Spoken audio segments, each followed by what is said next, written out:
Welcome back.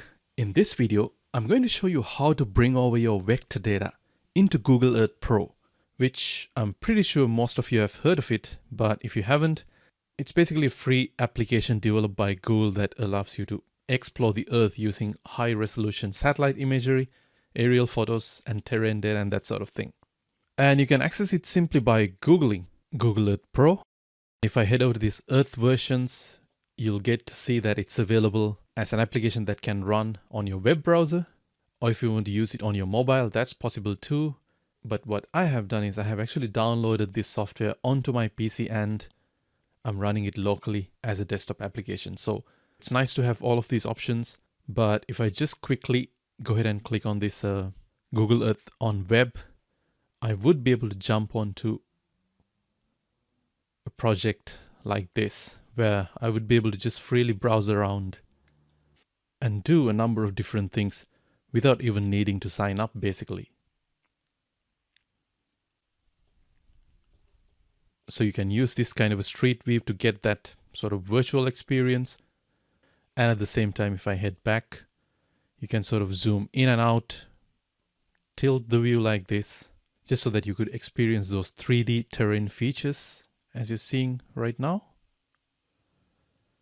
So all in all, it's an incredibly powerful tool, not just for casual exploration, but for visualizing geospatial data as well. Now, Google Earth Pro is not really a full-blown GIS software like QGIS. It is extremely useful when it comes to quickly visualizing vector datasets, especially when you want to see how your data looks in a very realistic real-world context, which is actually a very convenient thing to have when you're working on things like engineering and surveying projects, which basically involves you first doing an initial inspection of the data using GIS tools and then having to actually go into the sites physically. So it's always nice to sort of get to see what's out there virtually before we physically even get there. All right, coming back to the task at hand, I will be mainly dealing with two vector data sets, as you can see over here. I have one vector data layer called buildings or building footprints, and the other one is called waterways.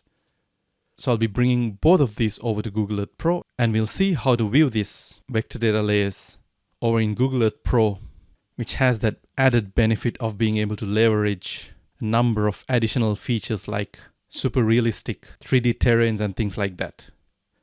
And when it comes to the software that I'm going to start things off with, well, if you're familiar with this interface, I think you would know that this is QGIS. But I'm going to do this process using both QGIS as well as ArcGIS Pro, as you can see over here, because we have quite a lot of ArcGIS Pro users as well. So I think it would be beneficial to know how to do this using both of these software. So I'll get started with QGIS, and I'll first try to bring this buildings vector data layer over to Google Earth Pro. And if I head over to the properties of this layer, you can see that it's originally a GeoJSON file. And if I open up the attribute table, just to have a quick look at that, you can see that we have three fields. We have the name of each building. Well, not all the buildings have complete records, but at the same time, we have the building category and something called the number of units. So just notice that we have a set of information like this embedded in this vector data layer. Now, to bring a vector data layer over to Google Earth Pro, what we can do is, if you're using QGIS, we can just right click over here and go to export and select save features as. And from here, as the file format, you're going to have to select this file format right over here, which is called Keyhole Markup Language, or KML. Now, this is a file format that Google Earth Pro very easily understands and reads quite well. So by going through this process, what we're essentially doing is we're just converting our GeoJSON file into a KML file. And I'm going to select a spot to save this file. And this is my working folder. I'm just going to call this buildings. I'll just say exported like this. And you can see that it's going to get saved as a KML file. So let's go ahead and click on save. And when it comes to CRS, use the standard WGS 1984 Geographic Coordinate Reference System, which has an EPSG code of 4326. So I'm going to go ahead and select that. Now, in case if you cannot find this, you can always click over here and you can look stuff up by simply entering the EPSG code 4326, and you'll be able to find that from the filtered list like this. And that's about it. I'm going to go ahead and click on OK, but I do not really want to add that KML file back into QGIS. So I'm just going to untick this and let's go ahead and click on OK. All right, now I'll navigate to my working folder like this, and right over here, you can see that file buildings exported, which now is a KML file. And if you have installed a version of Google Earth Pro on your PC, then this icon will automatically change to a Google Earth Pro type of an icon. And all you have to do is just double click this and it'll fire up Google Earth Pro and automatically open it through that application. And as you can see, once you're in Google Earth Pro, it'll zoom you right into the correct location. And this is how our building footprints layer looks. And if you zoom right in, you can see that all the polygons almost perfectly overlap. Now, if you have trouble seeing this properly, what you could do is you could just right click over here and go to Properties, and under Style Color, let's click Share Style. And from here, you can do all sorts of styling related stuff. Now, if I don't really want to have a fill color, I could just select Outlined. And then for the line color, I could go with a color like, let's see how yellow works in this case. Maybe we could increase the width like this. Anyway, you get the idea. So this is how you visualize vector data in Google Earth Pro.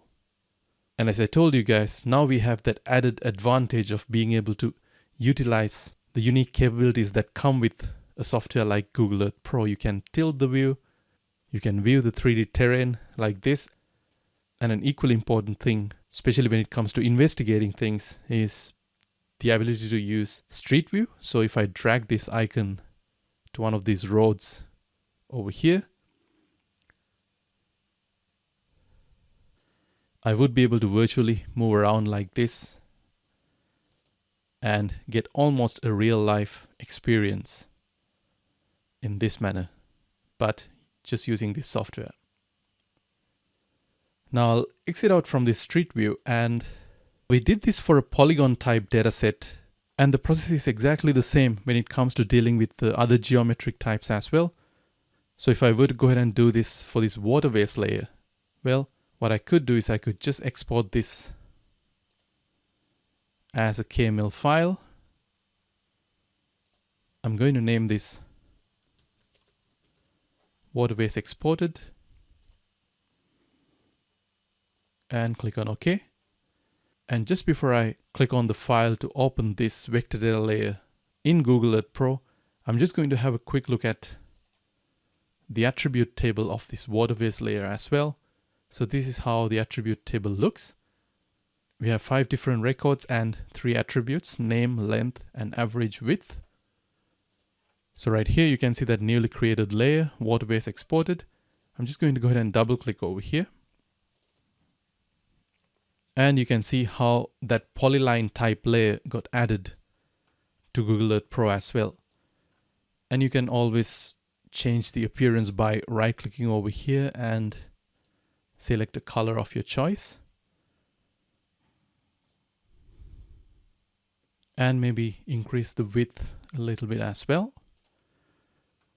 Now, if I quickly hop back to QGIS, and I showed you guys how the attribute table of this particular layer looks. Now, if I wanted to inspect the features separately, what I could do is I could just select the layer and take a tool like this Identify Features tool. And now if I go ahead and click on this feature, you can see that it basically extracts the corresponding records for me. I have the name, length, and the average width. And you can basically view this attribute information in Google Earth Pro as well. Now, for example, if I go ahead and click on this feature like this, and right at the top, you could see the name. That was one of the attributes. But over here, it basically appears as the main sort of heading. But the rest of the information is contained in a table like this. We have the length in meters as well as the width. And the same stuff can be visualized for polygon features as well. If I randomly go ahead and click on one of these buildings, well, this building's name is Block D, and at the same time you can see the building category and the number of units as well. So that's pretty handy, isn't it? Now, before I wrap up this tutorial, as I told you guys, I'll very quickly show you guys how to do this using ArcGIS Pro as well. Because when using ArcGIS Pro, you're going to have to use a tool to do this conversion process from the processing toolbox. So if you go to Analysis over here and select Tools, from here, just search for a tool called Layer to KML. And let's go ahead and select this first one. Now I'm just going to demonstrate this to you guys using this waterways layer. So I'm going to use this as the input layer. And when it comes to the output, I'm just going to call this waterways exported 1, just to separate it from the other file that I just generated. Click on Save. And after that, we can go ahead and run this tool. All right, looks like we exported this file to a KML, and now if I head back to my working folder, this is that file that I just created. So I'm going to first go ahead and remove this from Google Earth Pro, the waterways exported layer. And then we'll go ahead and double click on this file right over here. And if you zoom a little bit in, you'd be able to see that that layer got added to Google Earth Pro again as well. I think I probably would have to change its appearance again just a little bit because the default color is not really visible. So I'm going to go ahead and change this to a color like this that stands out just a little bit in this way. Now, if you do this conversion process using ArcGIS Pro, one thing that you would notice is that if you try to inspect the information embedded in each feature, for example, if I go ahead and click on this now, you can see the way how it appears is a little bit different. I think it's something to do with the software that we used to perform that exporting process. However, what's more important is that the information is still there. It just appears a little bit different depending on the software that you use to create your KML file. So I guess that's about it, guys. If you do have any questions, add a comment down below. Hope the tutorial was helpful. And if you would like to stay tuned for tutorials like this, you can consider subscribing to the channel as well. I'll see you guys again with another tutorial soon.